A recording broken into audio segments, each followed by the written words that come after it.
It starts with a lightning storm. Here it is, 1947, the first week in July. A huge lightning storm takes down a so-called flying disc on a rancher's property outside Roswell, New Mexico. And the man who finds it, his name is W. Mac Brazel. He's a former, really successful cowboy. And he takes this wreckage to the sheriff, who in turn takes the wreckage to the Roswell Army Airfield. And at the time, the 509th Bomb Group that is stationed at the Roswell Army Airfield is the only bomber unit that is actually equipped to carry nuclear weapons. And the military intelligence sends one of its officers to a local news station in Roswell with alarming news.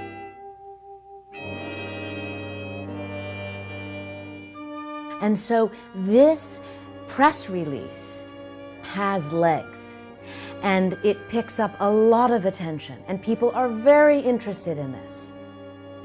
And then, 3 hours later, the military intelligence from the Roswell Army Airfield sends that same officer back to the news station to say, oops, it actually wasn't a flying disc, it was a balloon.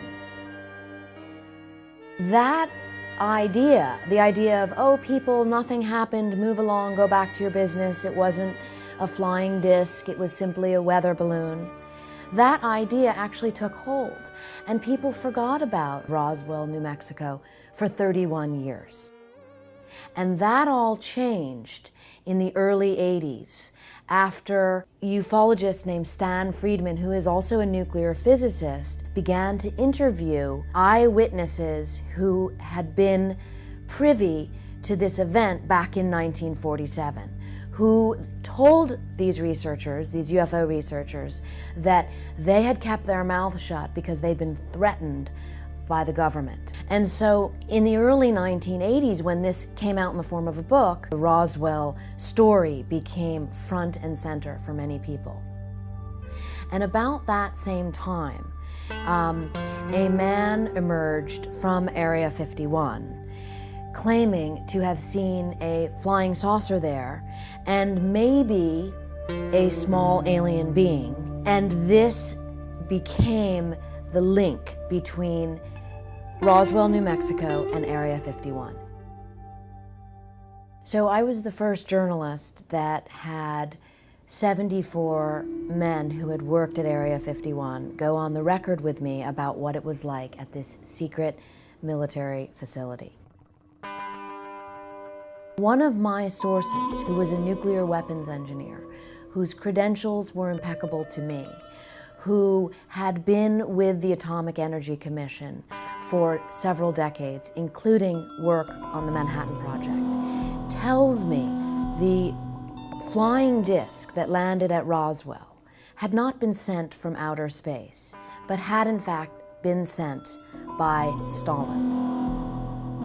He wanted to have as a warning shot over Truman's bow. Do I know what my source told me is true? I don't know that any amount of information that comes out will satisfy all the different so-called horses in the race, because people now